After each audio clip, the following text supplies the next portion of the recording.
Friends, hello friends, welcome back to my channel. कैसे हो आप सब? फ्रेंड्स, आज का जो हमारा यूनिट होगा वह 12th की हिस्ट्री है और यूनिट 7 है विजयनगर साम्राज्य।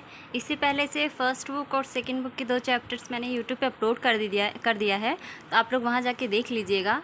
और नोट्स मेरे हैंड रिटन हैं प्लस आपके बुक्स के हैं, तो वो अच्छे हैं, इजी लैंग्वेज है, आपको पढ़ने में ज़्यादा इजी होगा, आप देख लेना, ठीक है। और मेरे वीडियो आपको अच्छे लगे तो प्लीज़ मेरे वीडियो अपने फ्रेंड्स में शेयर कीजिए और मेरे चैनल को सब्सक्राइब कीजिए। चलो फ्रेंड्स, आगे बढ़ते हैं हम लोग। तो सबसे पहले आपको मैं बता दूं, विजयनगर साम्राज्य आज हम पढ़ेंगे। तो आप विजयनगर का मतलब क्या होता है, एक छोटी सी डेफिनेशन इसकी क्या है, विजय का शहर, ठीक है, विजय का शहर, ठीक है। तो विजयनगर साम्राज्य का मतलब, विजयनगर का मतलब क्या हुआ, विजय का शहर। आगे चलते हैं। देखो फ्रेंड, सबसे पहले हम्पी की खोज, ठीक है। अगर हम इसको पढ़ते हैं हम्पी की खोज, तो सबसे पहले इसमें देखेंगे हम क्या, कि जो हम्पी की खोज, जो हम्पी का पहले तो नाम जो पड़ा है, ठीक है, ये मात्र देवी पंपा देवी के नाम से पड़ा हुआ है, ठीक है। जो वहाँ की स्थानीय मात्र देवी थी, वैसी पंपा देवी, उनके नाम से ही उसका नाम हम्पी पड़ा हुआ है, ठीक है। और इसके जो अवशेष थे वो 1800 ईस्वी में 1800 ईस्वी में कर्नल कॉलिन मैकेंजी इसे प्रकाश में लाए। और कर्नल कॉलिन मैकेंजी कौन थे, वो ईस्ट इंडिया कंपनी में वो काम करते थे, ठीक है। और उन्होंने ही जो हम्पी था उसका सबसे पहले एक उसका मैप तैयार किया था, ठीक है, मानचित्र। आगे चलते हैं फ्रेंड्स। अगर कुछ समझ ना आए तो मुझे कमेंट में पूछ लेना, क्योंकि मैं आपकी बुक से बाहर कुछ नहीं बताऊंगी, सिर्फ बुक से बताऊंगी और कुछ नहीं, ठीक है। देखो, राय नायक तथा सुल्तान, ठीक है फ्रेंड्स। तो देखो, सबसे पहले तो विजयनगर साम्राज्य की स्थापना थी, ये 2 भाइयों ने की थी, हरिहर और बुक्का ने कब की थी, 1336 में, ठीक है। और यहाँ इतिहासकार जो थे विजयनगर साम्राज्य शब्द का प्रयोग करते थे, वहीं जो समकालीन लोग थे उसे कर्नाटक साम्राज्य की संज्ञा देते थे, ठीक है। इसके अलावा आप देखोगे कि जो इसकी विजयनगर की जो उत्तरी सीमाओं के जो शासक थे, वे जो उनके समकालीन राजा थे, जिनमें दक्कन के सुल्तान और उड़ीसा के गजपति शासक शामिल थे। उर्वरक नदी घाटियाँ जो थी उस टाइम की लाभकारी विदेशी व्यापार के लिए एक उत्पादन और संपदा का काम करती थी, ठीक है। और जो गजपति का अर्थ क्या होता है, गजपति का अर्थ होता है हाथियों का स्वामी। सी फ्रेंड्स, इसको संधि विच्छेद करोगे, गजपति तो पति मतलब स्वामी ऐसा होता है, गज का मतलब क्या होता है, हाथी, ठीक है। तो गजपति स्वामी, हाथियों का स्वामी, ठीक है। और इसे गजपति इसमें भी कहा जाता है कि अश्वपति या घोड़ों का स्वामी, राय को नरपति या लोगों के स्वामी की संज्ञा दी जाती है, ठीक है फ्रेंड। आगे चलते हैं। और देखो, शासक और व्यापारी, ठीक है। अगर हम शासक और व्यापारी की बात करते हैं तो इस काल में जो युद्ध काल हुए, ठीक है, वो जितने भी युद्ध हुए थे, युद्ध कला थी, वो अश्वसेना पर आधारित थी। अश्वसेना का मतलब क्या है, घोड़े से, ठीक है। और इसमें देखो, जो प्रतिस्पर्धी राज्य होते थे उनको मध्य एशिया, जो भी मतलब प्रतिस्पर्धी राज्य लोग होते थे, ठीक है, उनको कहाँ से, मध्य एशिया से घोड़े आयात करते थे, क्योंकि मध्य एशिया में क्या था ना, जो घोड़े की नस्ल थी ना वो बहुत अच्छी थी। मध्य एशिया में आप देखोगे घोड़े की जो नस्ल है वो बहुत ही अच्छी खासी थी, ठीक है। इसीलिए जो ये घोड़े मंगाए जाते थे वो कहाँ से मंगाए जाते थे, मध्य एशिया से मंगाए जाते थे, ठीक है फ्रेंड्स। इसके अलावा आप देखोगे जो अरब व्यापारी जो थे वो प्रारंभिक काल में इन्होंने ही यहाँ के व्यापार को अपने नियंत्रण में लिया था। इसमें चट्टी घोड़ों के व्यापारी कहा जाता था, जिसे कुर्दरई, ये सब भाग लेते थे, ठीक है। और इसके अलावा देखोगे 1498 ईस्वी में कुछ लोग पटल पर उभर कर आए थे, जिसमें से पुर्तगाली थे, ठीक है, जो उपमहाद्वीप के पश्चिमी तट पर आए थे और व्यापारिक और सामरिक केंद्र स्थापित करने का प्रयास कर रहे थे, ठीक है फ्रेंड। और इसके अलावा आप देखोगे एक सबसे ज़्यादा अच्छी बात क्या थी, एक बेहतर सामरिक तकनीकी, ठीक है, जिसमें बंदूक का प्रयोग इन्होंने उलझी हुई राजनीति में किया था, ठीक है। उलझी हुई राजनीति को सुलझाने के लिए इन्होंने बंदूक की सहायता ली थी और बंदूक ने इसमें काफ़ी सहायता किया था, ठीक है। आगे चलो, देखो राज्य का चरमोत्कर्ष और पतन। इसमें सी फ्रेंड्स हम देखेंगे राज्य का सबसे पहले तो बहुत ज़्यादा विकास कब हुआ था और इसका पतन किन कारणों से हुआ। तो आपको अच्छे से पता है, कृष्णदेव राय, ठीक है। सबसे पहले यहाँ संगम था, फिर सुलभ और फिर तुलुभ। फ्रेंड्स, मुझे कमेंट में बताओ कि आप कृष्णदेव राय किस वंश से संबंधित थे, ठीक है। इसका चरमोत्कर्ष जो था फ्रेंड्स, सबसे बड़ी बात क्या थी, तुंगभद्रा और कृष्णा नदी, ठीक है, इनके बीच के क्षेत्र को पहले तो हासिल कर लिया गया था, ठीक है।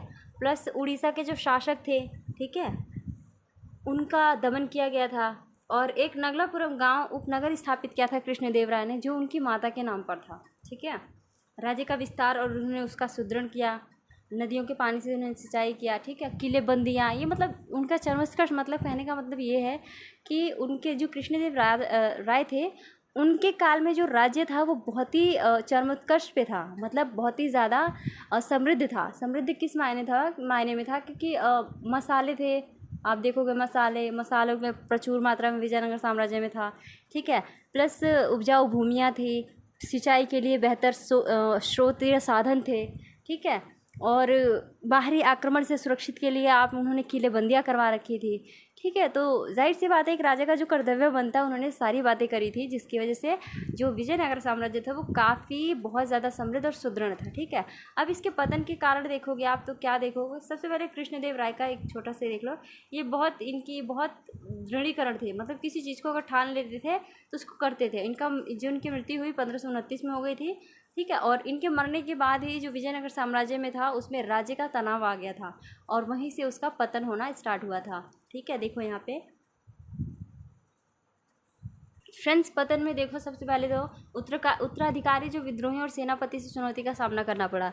जो भी उनके उत्तराधिकारी हुए, ठीक है, कृष्णदेव राय के, उनको क्या करना पड़ा था, जो विद्रोही नायक थे उनके सेनापतियों से पहली बात तो इनको चुनौती का सामना करना पड़ा था। ठीक है, और फिर इसी में देखोगे 1542 में जो केंद्र का नियंत्रण था वो अराविदुक के हाथों में चला गया था, जो 17वीं सदी के अंत तक सत्ता पे कब्जा करके रखे थे जिन्होंने। ठीक है, इसी में आप देखोगे राक्षसी तांगड़ी, जिसे तालीकोटा के नाम से भी जाना जाता है, कि उत्तरी युद्ध हुआ।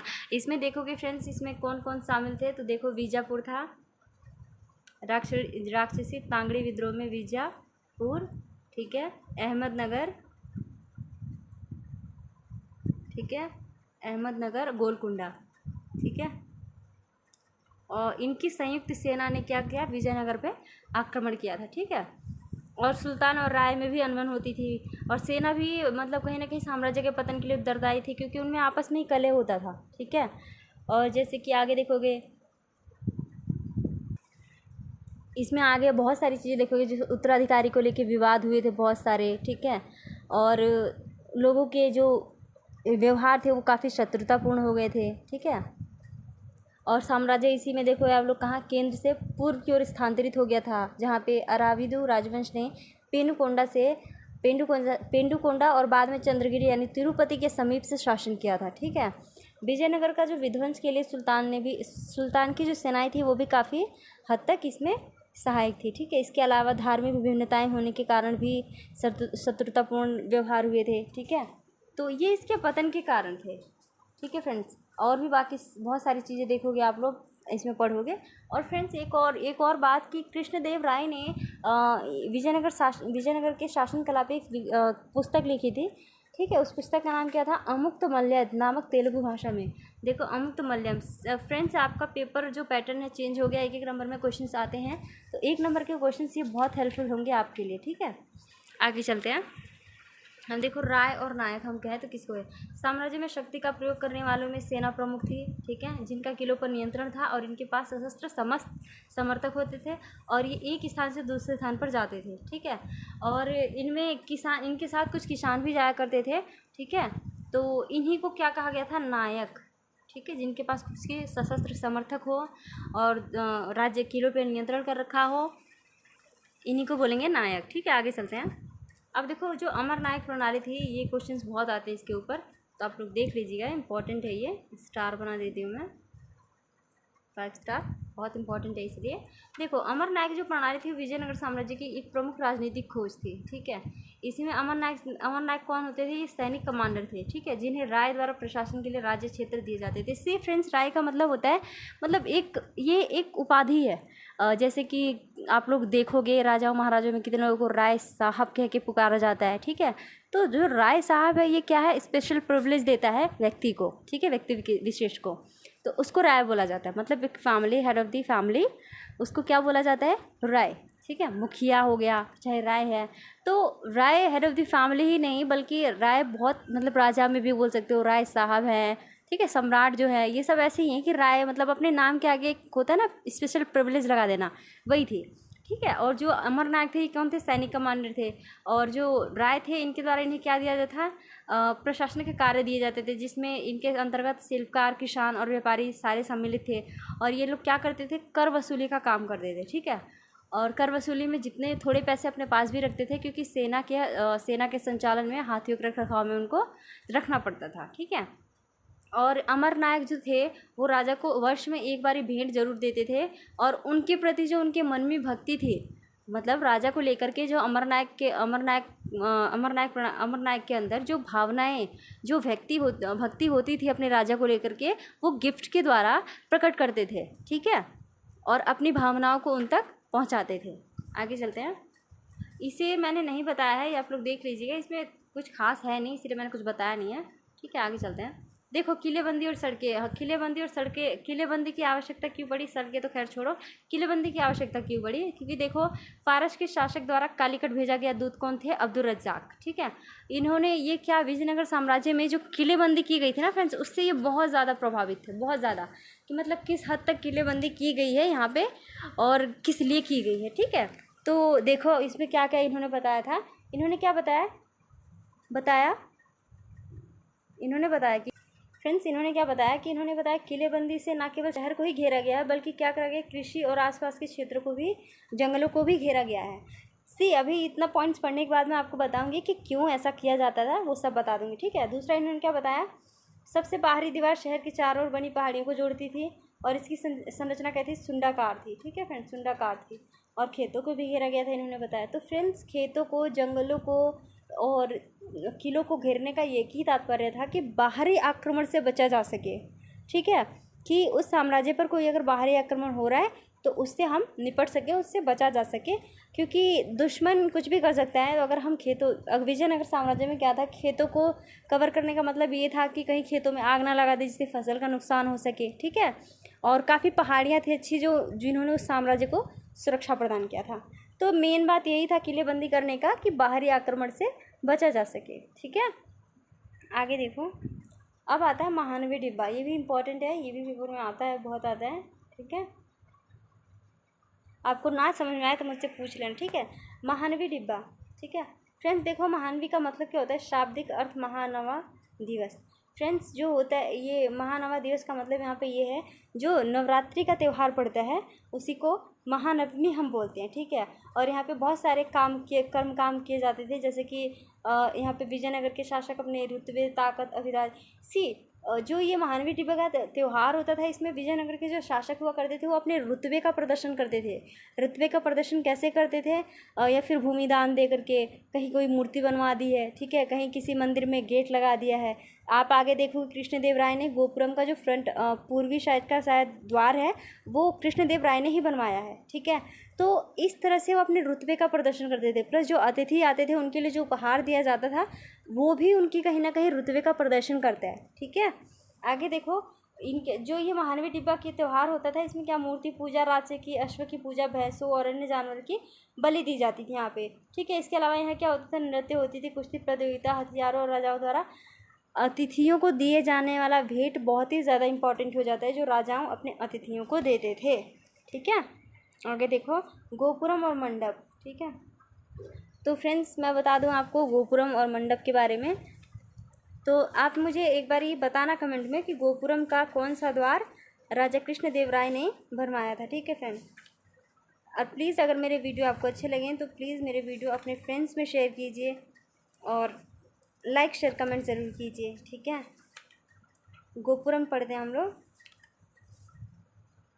देखो फ्रेंड्स, गोपुरम का मतलब होता है क्या? कि जो गोपुरम है ये द्वार है, ठीक है, एक द्वार का काम करता है, एक द्वार है, ठीक है, जिसमें गोपुरम में जगह है जहाँ पे जलाशय सारी चीज़ों की व्यवस्था होती है। जैसे कि ये क्या करते थे, ये लंबी दूरी से ही तय होते थे और मंदिरों के संकेत देते थे। गोपुरम का मतलब क्या होता है? मंदिर का ये वाला स्ट्रक्चर। सी फ्रेंड्स देखो, अगर ये मंदिर का शेप है, ठीक है, तो इसके ऊपर जो ये वाले स्ट्रक्चर्स होते हैं ना, ये वाले, ये मंदिर, ये इसको बोलते हैं गोपुरम, ठीक है। ये क्या होते थे? ये दूर से ही मंदिर होने का संकेत देते थे। फॉर एग्जांपल आप देखोगे जो साउथ के मंदिर से आप देखोगे तो मंदिर के काफ़ी ऊंची ऊंची चोटियाँ हैं जो दूर से नज़र आती है कि हाँ ये मंदिर है, ठीक है। तो इस पोर्शन को गोपुरम कहा गया था। ठीक है। और इसी ये क्या दिखाते थे, ये दूर से ही ऐसा पता चल जाता था कि हाँ वहाँ कोई मंदिर है, ठीक है। मंडप और तथा लंबे स्तंभ वाले गलियारे जो अक्सर परिसर में स्थित देवस्थानों के स्तर के लिए बने होते थे। सी जो मंडप था, वो मंडप आप देख सकते हो बीचों बीच बना होता था, ठीक है, जस्ट लाइक दिस, ठीक है। अभी आगे बताती हूँ। देखो मंडप, जो मंडप का प्रयोग होता था वो अतिथियों के लिए होता था, कि मतलब हवन करने के लिए, देवी देवताओं के विवाह के लिए, ठीक है, नृत्य के लिए, ऐसी चीज़ों के लिए। आगे देखो विरूपाक्ष मंदिर, दो हम मंदिर पढ़ेंगे, विरूपाक्ष और विट्ठल मंदिर, ठीक है। तो विरूपाक्ष मंदिर का देखो, इस मंदिर का जो निर्माण हुआ था बहुत पहले हो गया था, ठीक है। इस मंदिर के अंदर सभागार थे, ठीक है, जिसमें बहुत सारे कार्य किए जाते थे, जैसे देवी देवताओं की मूर्तियाँ थी, संगीत, नृत्य, नाटक कार्यक्रम यहाँ पे आयोजित किए जाते थे। अन्य सभागार जो थे उसमें देवी देवता के विवाह, झूला झूलाने का उत्सव मनाया जाता था, ठीक है। अब देखो विट्ठल मंदिर, विट्ठल तो पहले देख लो, महाराष्ट्र में विष्णु के जिस रूप को पूजा जाता है, विष्णु के जिस रूप को पूजा जाता है उन्हीं को विट्ठल मंदिर कहा गया है, ठीक है। और ये कहाँ पे, मतलब इस मंदिर में भी सभागार, जो प्रोसेस हमने विरूपाक्ष मंदिर में पढ़ा वही यहाँ भी हम पढ़ते हैं, ठीक है। आगे देखो रथ गलियाँ एक अनोखी विशेषता थी यहाँ की फ्रेंड्स, जिसमें मंदिर परिसर की चार विशेषता में रथ गलियाँ थी, जो मंदिर के गोपुरम से सीधे रेखा में जाती थी। इनका फर्श पत्थर के टुकड़ों से बना था और ये दोनों और स्तंभ वाले मंडप थे जहाँ व्यापारी अपनी दुकानें लगाया करते थे, ठीक है फ्रेंड्स। तो आपको पता चल गया कि विजयनगर साम्राज्य का समृद्धि के क्या कारण थे, इसके पतन के क्या कारण बने, ठीक है। गोपुरम, महानवी डिब्बा और मंडप, ये सब आपको पता चल गया। बहुत इजी लैंग्वेज है, आप हैंड रिटन नोट्स हैं तो आप लिख लोगे तो आप समझ सकते हो, ठीक है। और आपको मेरे वीडियो अच्छे लगे तो प्लीज़ अपने फ्रेंड्स में शेयर कीजिए और मेरे चैनल को लाइक शेयर सब्सक्राइब करना मत भूलिए। Thank you.